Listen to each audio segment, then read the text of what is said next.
자, 우리 다 같이 사도행전 19장 1절부터 20절 말씀을 같이 읽겠습니다.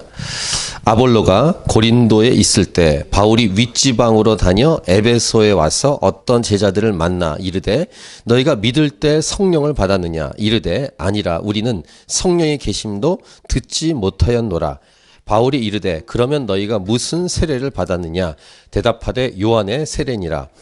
바울이 이르되 요한이 회개의 세례를 베풀며 백성에게 말하되 내 뒤에 오시는 이를 믿으라 하였으니 이는 곧 예수라 하거늘 그들이 듣고 주 예수의 이름으로 세례를 받으니 바울이 그들에게 안수하매 성령이 그들에게 임하심으로 방언도 하고 예언도 하니 모두 12사람쯤 되니라.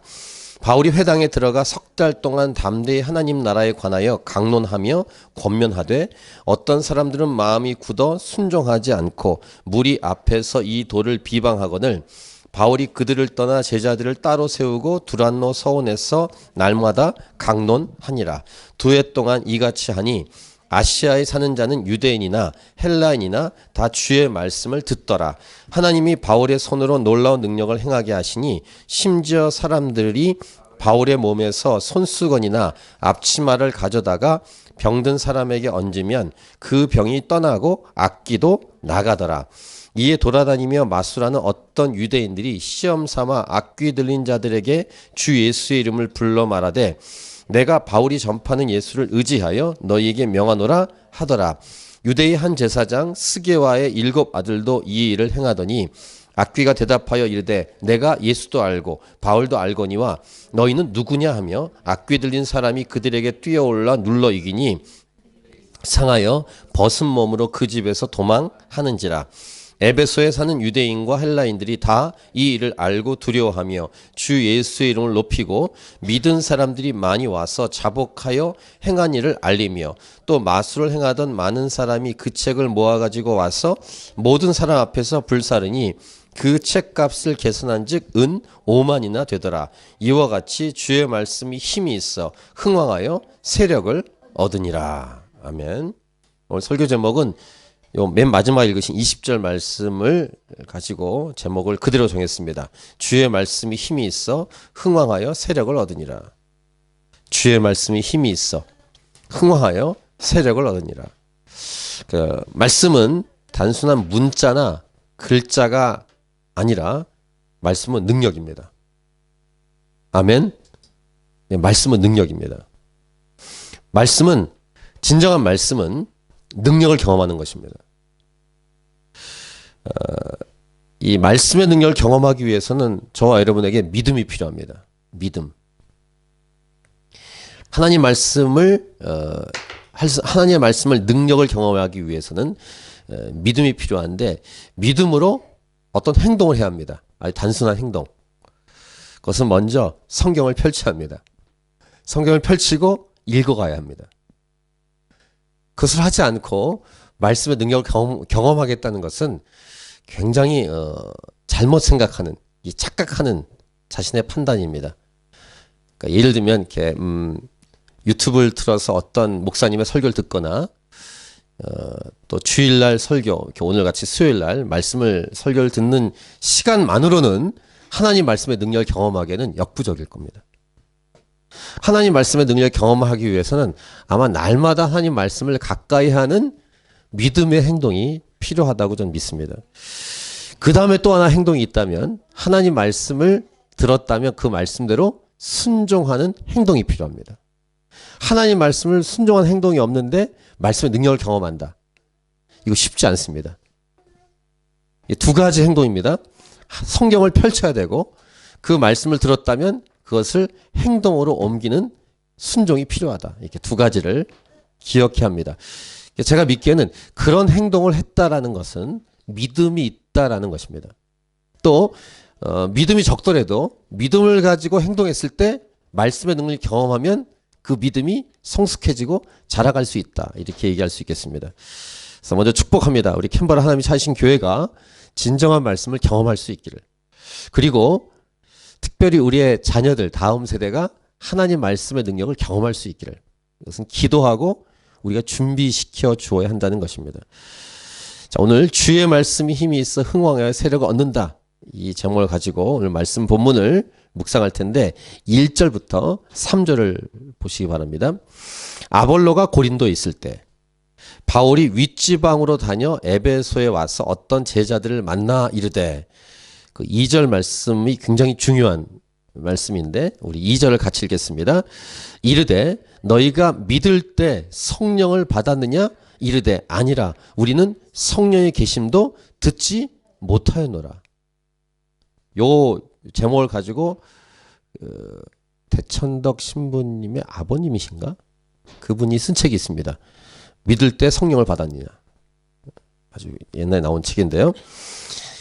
3절 바울이 이르되 그러면 너희가 무슨 세례를 받았느냐 대답하되 요한의 세례니라. 이 요한의 세례에 관한 것은 지난 본문 후반부에도 있었습니다. 자, 아볼로가 고린도에 있을 때 바울은 윗지방 길리기아, 갈라디아, 부르기아 이 지역을 통과해서 에베소에 왔습니다. 근데 에베소에 어떤 제자들이 있었는데 그 제자의 숫자는 7절을 보시면 12명입니다. 12사람쯤 되는 제자를 만났는데 이들은 요한의 세례만 아는 사람들이었다.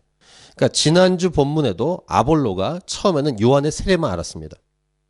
그 요한의 세례에 대해서 지난주에 나눈 내용을 참고하면 이들은 회개의 메시지, 또 앞으로 예수님이 오실 것이다, 이런 메시지 정도만 듣고 있었습니다. 지금 이 고린도 아볼로가 고린도에 있고 바울이 윗지방을 다녀서 에베소에 왔을 때 만난 제자들도 아볼로를 처음 만났을 때 상태와 비슷합니다. 이들은 2절을 보시면 후반부 우리는 성령의 계심도 듣지 못하였다라고 기록합니다.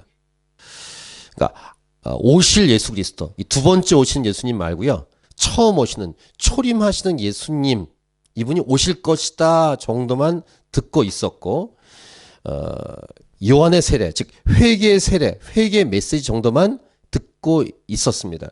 그래서 이들의 상태를 일단 추측한다면 아직 교회가 된 상태는 아니라고 할 수 있습니다. 예수님을 믿으면, 이미 오신 예수님 믿으면 성령님이 내 안에 들어오시죠. 근데 이들은 성령님을 경험하지 못한 상태입니다. 예수님 믿으면 성령 세례도 받는 것입니다. 이제 성령 세례에 대한 어떤 정의가 오순절 계통과 또 다른 교단 계통이 좀 다르기 때문에 은사가 임하는 것으로 다 이렇게 확정을 짓지만 은사는 뒤에 임하기도 합니다. 물론 그 당시에 임하기도 하고, 예수님 믿고 성령님이 들어오시면 바로 은사가 임하기도 하지만 나중에 임하기도 하는 이제 그런 일들이 있습니다. 근데 오늘 본문에 이제 보면 6절에 보면은 이들에게 은사까지 임하게 됩니다. 저와 여러분은 이미 오신 예수님 믿었죠. 그리고 예수님을 통해서 이미 구원을 받았습니다. 영원한 생명을 얻었습니다. 성령님이 내 안에 계십니다. 그래서 교회가 됐습니다. 또 우리는 이미 예수 믿은 사람으로 예수님의 부활의 증인으로 이 땅을 살아갑니다. 복음을 증거한 사람으로. 그리고 두 번째로 오실 예수님을 기다리고 있습니다. 이것이 저와 여러분의 상태입니다. 아멘. 이 교회입니다. 이게 예수 믿었다고 하는 것입니다. 자, 바울은 그래서 어떻게 하냐면 이 12명의 제자들에게 복음을 다시 설명합니다. 자, 4절부터 7절을 보세요.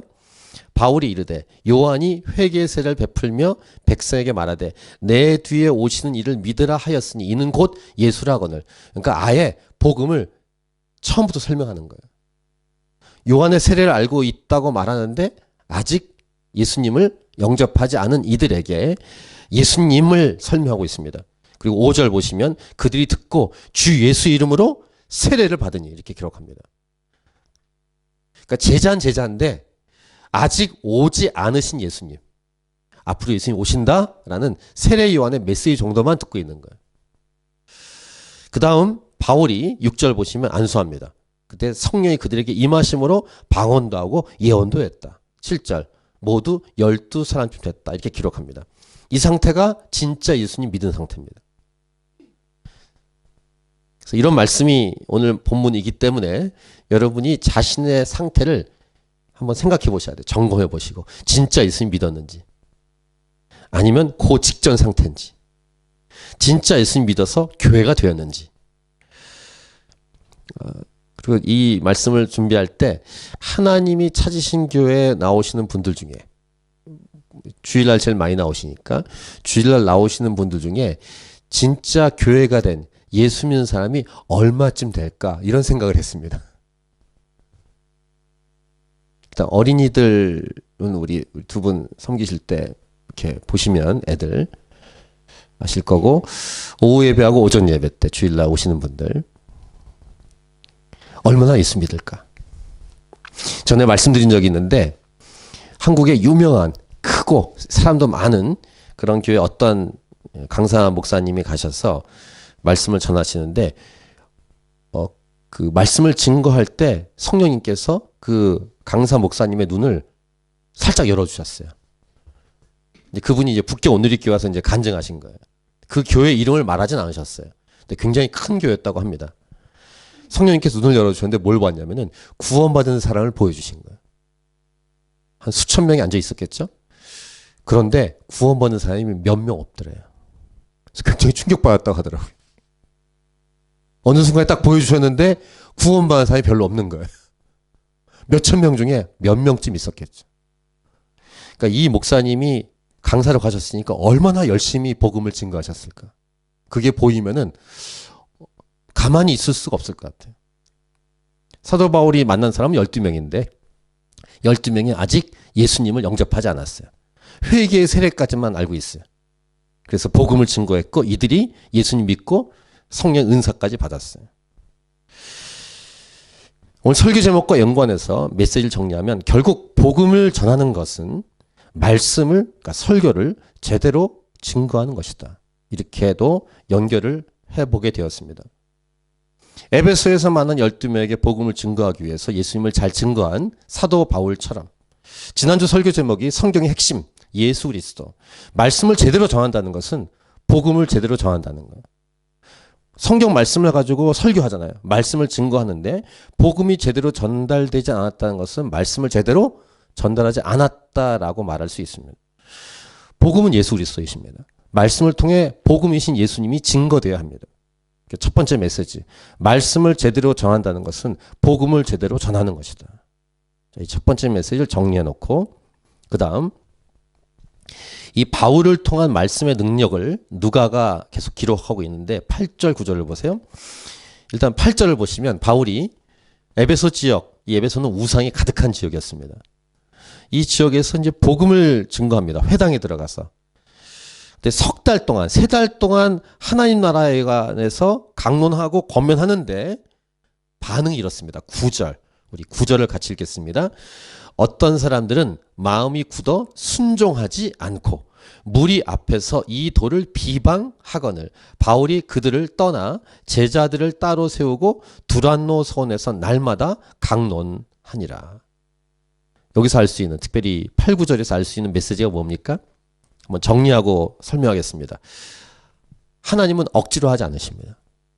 말씀을 선포했는데 튕겨나간 거 아니에요. 사랑의 본질은 뭐냐면 억지로 하지 않는 거예요. 하나님은 사랑이세요. 하나님은 억지로 하지 않으시죠. 저와 여러분들도 하나님을 따라서 최선을 다하지만 상대방이 거부하면, 받아들이지 않으면 그 사람에게 더 이상 할 수가 없습니다. 그럼 떠나가야 합니다. 그러니까 사도 바울도 석 달 동안 복음을 증거했는데 그 사람들이 마음이 굳어서 순종하지 않습니다. 비방합니다. 그래서 어떻게 하면 떠납니다. 떠나서 제자들을 따로 세웁니다. 그 공동체가 두란노 서원입니다. 제가 오래전에 이 묵상한 이 카피 문구인데 거룩한 부익부 빈익빈. 한번 언젠가 나누었던 것 같아요. 거룩한 부익부 빈익빈. 자본주의 사회에서는 부익부 빈익빈이 있지 않습니까? 근데 영적인 영역에도 부익부와 빈익빈이 있습니다. 여기에 부와 빈은 물질적인 걸 말하는 게 아닙니다. 예수님 믿고 여러 교회를 경험해 보니까 말씀을 듣고 기도하고 예배하는 자리에 나온 사람은 또 나옵니다. 교회 잘 생각해 보세요. 나온 사람은 또 나와요. 반대로 겨우 나오는 사람은 은혜의 자리에 나오지 않습니다. 그래서 여러분도 그런 걸 경험했는지 모르겠는데 이 말씀은 그 사람이 있어야 되는데 그 사람 없어요. 꼭 듣는 사람만 듣습니다. 요 말씀은 그 사람이 들어야 되는데 없어. 그 자리는 없어요. 꼭. 딴 데 있습니다. 빈익빈. 근데 듣는 사람은 계속 듣습니다. 부익부. 영적인 거룩한 부익부 빈익빈 사건이 교회에 굉장히 많이 일어납니다. 근데 결국은 뭡니까? 자기 이익이나 자기 손해. 목회자로서 안타깝긴 하지만 결국은 자기의 이익이냐 자기의 손해일 뿐이에요. 오늘 예배 빠져서 좋다. 빈익빈이에요. 손해입니다. 오늘 또 예배를 또 나왔네. 부익부예요. 안타깝긴 하지만 할 수 없어요. 하나님 억지로 하지 않으시고 오늘 사도 바울의 모습도 보면 억지로 하지 않습니다. 일 와 해가지고 이렇게 앉혀가지고 이렇게 위협하면서 오늘 말씀 들어야 돼. 묶어놓고 눈 열어놓고 귀에 꽂아놓고 그렇게 할 수 없습니다. 그럼 걸리게요 또. 하나님도 억지로 하지 않으시는데 마치 이렇게 밥을 먹일 때 우리 자녀들 키우실 때 너무 안 먹어서 여러 가지로 먹이려고 하잖아요. 그렇게 애를 써도 본인이 안 먹으면 어떻게 할 수 없어요. 아니면 잔인하게 배를 째서 영양분을 아니면 링겔을 꽂고. 하나님은 마음을 강제로 열어 억지로 말씀을 넣지 않으십니다. 할 수 있는 분이신데 그렇게 하지 않으세요. 이 말씀이라는 의미가 굉장히 중요한 의미가 있는데 말씀이 뭡니까? 일단 사운드로 문자로 일단 전달됩니다. 하지만 서두에 말씀드린 것처럼 문자나 소리만이 아니에요. 능력입니다. 그러니까 상대방이 그것을 억셉트 해야 돼요. 억셉트 하지 않으면 안 들어갑니다. 마음을 닫으면 그 사람은 손해예요. 물론 하나님이 때로는 강권하시고 때로는 고난이라는 잣대, 도구를 통해서 마음을 열게 하시는 하나님의 섭리가 있습니다. 요한계시록 말씀 한번 묵상할 때 요한계시록에 나오는 7교회 중에 마지막 7번째 교회 라오디게아 교회를 향해서 하시는 말씀 보면은 내가 문 밖에서 문을 두드린다 이렇게 말씀하시잖아요. 문을 두들긴 하십니다. 근데 여는 쪽은 그 안에 있는 사람이에요. 결국은 하나님 말씀을 듣고 은혜를 받는 사람은 자기의 의지를 가지고 문을 엽니다. 여러 가지 상황과 요인이 작용을 하죠. 요즘 제가 성경 공부를 강조하는데 성경 공부를 하자 해도 결국은 본인들이 모여서 의지적으로 성경 공부 해달라고 해야 되는 거지. 뭐 어린애들처럼 누구 오세요. 시작 이렇게 할 수 없습니다. 마음 열지 않으면 할 수 없어요. 그러니까 바울이 에베소에서 올 사람들을 모은 겁니다. 제자들을 따로 모아서 마음을 열고 말씀을 받을 사람에게만 집중한 겁니다. 이게 두란노 서원이에요. 다시 8, 9절 보세요. 바울이 회당에 들어가 석 달 동안 담대 하나님 나라에 관하여 강론하며 권면하되 어떤 사람들은 마음이 굳어 순종하지 않고 무리 앞에서 이도를 비방하거늘 바울이 그들을 떠나 제자들을 따로 세우고 두란노 선에서 날마다 강론하니라. 그래서 2년 동안 사역합니다. 10절부터 12절 보십시오. 10절 두 해 동안 이같이 하니 어떤 일이 일어났냐면 아시아에 사는 자는 유대인이나 헬란이나 다 주의 말씀을 듣더라. 그러니까 주의 말씀을 들을 사람은 다 들었다는 거예요. 2년 동안 했을 때. 그 놀라운 게 뭔지 아십니까? 오늘 이 묵상의 포인트 중에 아주 중요한 포인트인데 말씀을 가르치는 바울에게 능력이 나타납니다.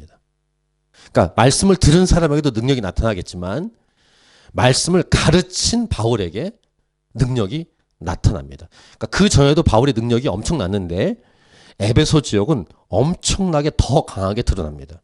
자, 11절, 12절 보세요. 물론 이렇게 하시는 분은 하나님이 주체이십니다.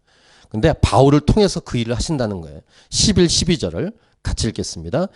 하나님이 바울의 손으로 놀라운 능력을 행하게 하시니 12절 심지어 사람들이 바울의 몸에서 손수건이나 앞치마를 가져다가 병든 사람에게 얹으면 그 병이 떠나고 악귀도 나가니라. 할렐루야.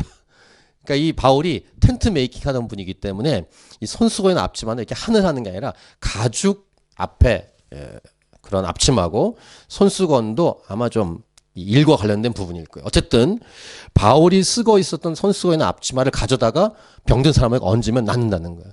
이런 일이 일어났다라는 것이고 저는 어떻게 믿냐면 지금도 이런 일이 일어날 수 있습니다. 일어날 수 있어요.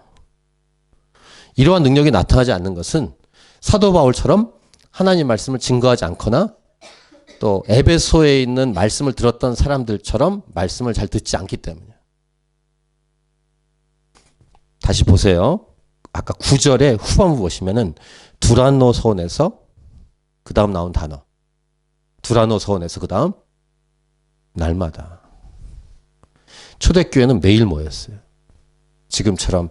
지금 매일 모이는 것은 이제 새벽기도 하나 정도 있는데 사실은 여러분들은 어떻게 생각할지 모르지만 이민사회는 잘 안 됩니다 라고 말할 수 있는데 한국교회도 요즘은 잘 안 합니다만 교회는 매일 모이는 곳입니다. 그러면 언제 일하고 언제 공부합니까? 그런 일보다 공부보다 더 중요한 게 말씀이에요. 이것을 믿지 않습니다. 현대인들은. 일도 해야 되고 뭐도 해야 되죠. 근데 우선순위가 틀렸어요. 그럼 영적인 부익부가 일어나지 않습니다. 능력이 나타나지 않습니다. 그건 초대교회 때니까 그렇고 지금은 바쁩니다. 아니요. 그렇지 않습니다. 2000년 지난 지금도 이렇게 해야 합니다. 근데 많이 타협하고 타락한 거예요. 교회가. 그러니까 능력이 나타나지 않습니다. 맹숭맹숭합니다. 그러니까 이러한 일들이 일어나는 것이 성경적이에요. 성경적. 성경적이라는 말을 많이 쓰는데 진짜 성경적이라면 성경을 펼치고 이 일이 지금 일어나야 합니다.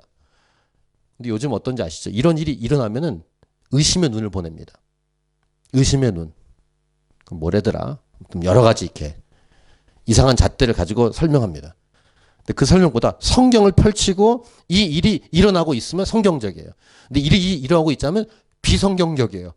안성경적입니다. 지금 우리 교회 상태는 일반 교회 상태는 성경적이지 않습니다. 안 일어나고 있으니까 이 일이. 말씀이 증거되고 있지 않으니까. 말씀을 띄엄띄엄 얘기하니까. 빈익빈 상태니까.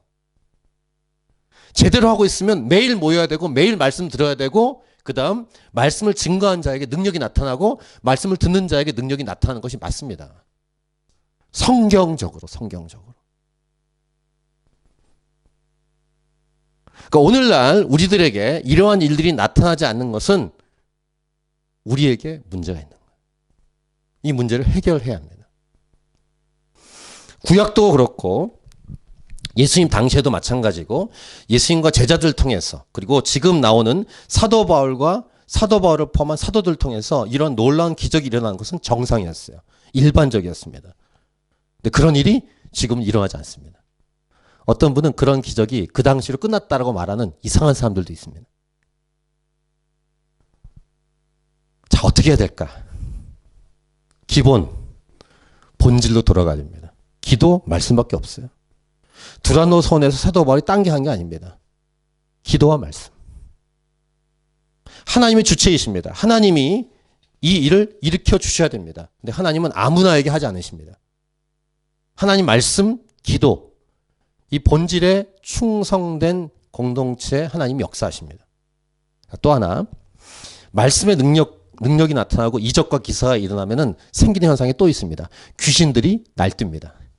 그러니까 캔버라의 귀신들이 날뛰지 않는 이유가 뭘까?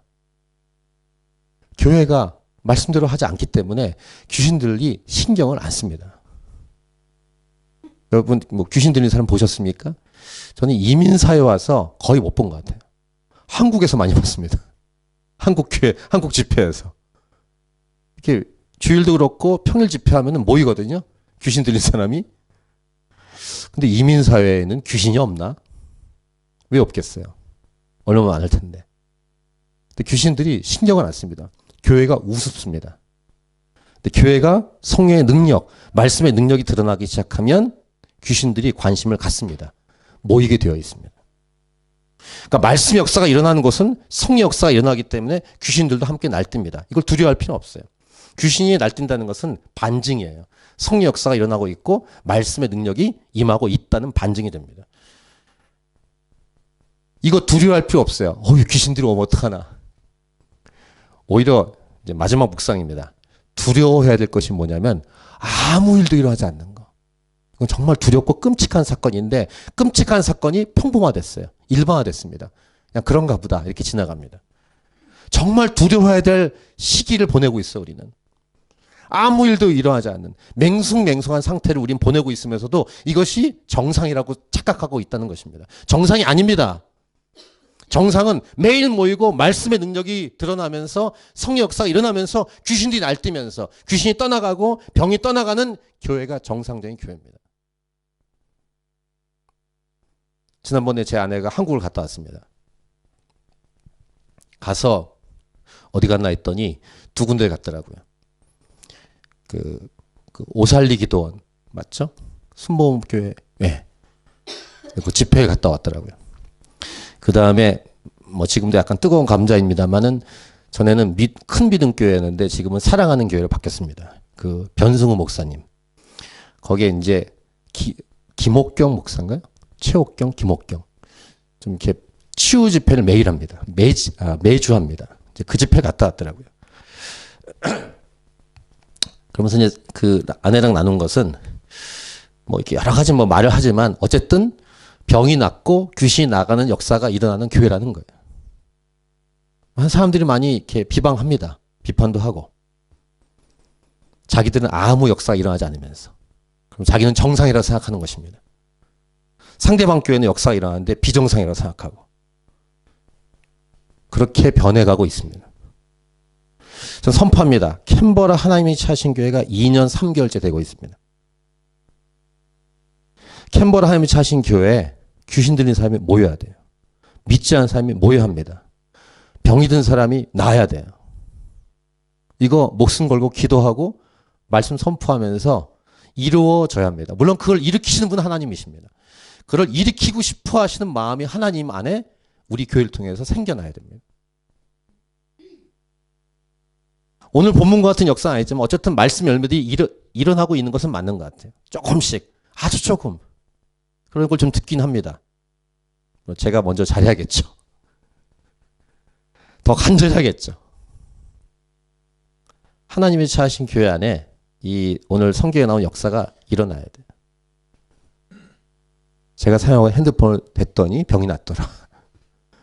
자주 쓰는 기구니까. 그랬더니 귀신이 나가더라.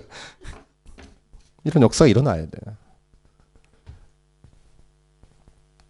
자, 보세요. 오늘 본문의 후반부는 귀신의 역사, 그러니까 귀신 역사 되는데 이것을 어떻게 다스리는가 이런 부분을 이제 마지막에 기록하고 있는데 13절부터 16절을 보시면 13절 이에 돌아다니며 마술하는 어떤 유대인들이 시험 삼아 악귀 들린 자들에게 주 예수의 이름을 불러 말하되 내가 바울이 전파하는 예수를 의지하여 너에게 명하노라 하더라.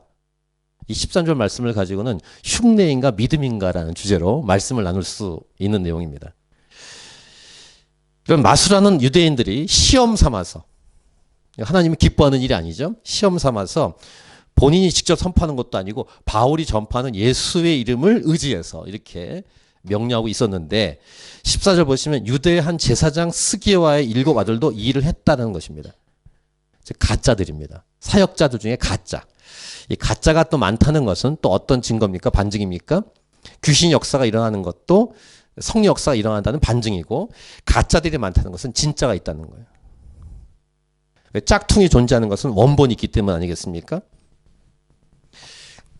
자, 귀신 들린 사람이 이렇게 흉내를 내는 사람들에게 말합니다. 15절 같이 읽겠습니다. 악귀가 대답하여 이르되 내가 예수도 알고 바울도 알거니와 너희는 누구냐 하며 그 다음에 16절 악귀 들린 사람이 그들에게 뛰어올라 눌러 이기니 그들이 상하여 벗은 몸으로 그 집에서 도망하는지라. 이 귀신 들린 자들이 귀신같이 아는 거야. 진짜인지 아닌지를. 예수님도 알아보고 바울도 알아보고. 근데 넌 뭐냐 이렇게. 그러니까 굉장히 이렇게 수치를 당하는 거죠. 넌 뭐냐. 예수님의 이름으로 뭔가 하는 것 같은데 가짜들을 귀신들이 알아보고 망신을 주는 겁니다. 그런 내용이 13절부터 16절 내용입니다. 이런 일이 일어나니까 사람들이 더 두려워하는 거예요. 17절, 18절 보세요. 에베소에 사는 유대인과 헬라인들이 다 이 일을 알고 두려워하며 주 예수의 이름을 높이고 믿은 사람들이 많이 와서 자복하여 행한 일을 알리며 이것이 부흥이에요. 리바이벌. 이 수요일 집회 이름을 리바이벌이라고 정했어요. 말씀 집회이기 때문에 리바이벌. 금요일 기도 집회는 어노인팅, 기름 부으심. 이렇게 이름을 정한 것은 꿈과 소망 때문이에요. 말씀 역사로 말미암아 부흥이 일어나도록. 이 내용, 이 지금 읽은 말씀, 이게 진짜 부흥이에요. 귀신들의 역사가 있었지 않습니까? 가짜들 존재하고 귀신들의 역사가 있기 때문에 그 소식을 들은 사람들이 두려워했다. 그 다음에 주 예수 이름을 높였다. 그리고 믿은 사람들이 많이 와서 자복하고 행한 일을 알렸다. 이게 부흥이에요. 그 다음에 부흥의 이 결과물, 부흥의 영향력이 19절입니다. 19절을 같이 읽겠습니다. 또 마술을 행하던 많은 사람이 그 책을 모아가지고 와서 모든 사람 앞에서 불사르니 그 책값을 계산한 즉 은 5만이나 되더라. 마술하던 그 책들을 갖고 와서 불태우는 역사. 이게 부흥 역사입니다. 그래서 오늘 본문의 마지막 이와 같이 주의 말씀이 힘이 있어 흥흥하여 세력을 얻으니라. 그거 다 갖고 와 태우세요. 이렇게 말한 게 아니라 이게 자발적으로 갖고 올 수밖에 없습니다. 이게 아무것도 아니구나. 마술로 하는 속임수보다 예수의 능력, 성령의 능력이 얼마나 강한지를 이미 다 경험했기 때문에 그까짓 것은 다 거짓말이고 아니다라는 사실을 그들이 스스로 깨닫고 갖고 와서 다 책을 모았는데 은 5만이나 되는 엄청난 양을 태웁니다. 에베소 지역에 일어나는 사건입니다. 어디서부터 시작했습니까? 하나님 말씀을 증거했는데 특별히 두란노선에서 2년 동안 증거한 다음에 일어났던 사건이에요. 매일 날마다 하나님 말씀을 강론했더니 생겨났던 성령의 강력한 역사들입니다. 이 역사가 저와 여러분이 살고 있는 이 땅 가운데 일어나야 합니다. 캔버라 하나님이 차신 교회를 통해서 이 땅에 일어나야 합니다. 우리의 자녀들 다음 세대를 통해 이러한 역사가 일어나야 합니다. 호주 땅에 있는 교회들, 대한민국의 교회들 안에 이러한 부흥 역사가 일어나야 해요. 이게 진짜 부흥이에요. 부흥은 단순히 숫자만 모이는 게 아닙니다. 인원만 늘어나는 게 아니에요. 또 우리 선교사님들 위해서 기도하고 있는데 선교지에 이 역사가 일어나야 됩니다. 근데 특별히 선교지에는 이런 역사가 많이 일어난다고 듣고 있습니다. 하나님이 그런 역사를 특별히 선교지에는 일으키고 계십니다. 우리 시대에 이런 역사가 이루어지길 기도해야 됩니다. 오늘 20절 말씀을 가지고 오늘 그냥 설교 제목 주의 말씀이 힘이 있어 흥왕하여 세력을 얻으니라. 이렇게 20절 말씀을 소원하는 말로 가지고 제목을 정했습니다. 우리 찬양하고 오늘 말씀을 가지고 우리 교회를 위해서 자신을 위해서 함께 기도하겠습니다.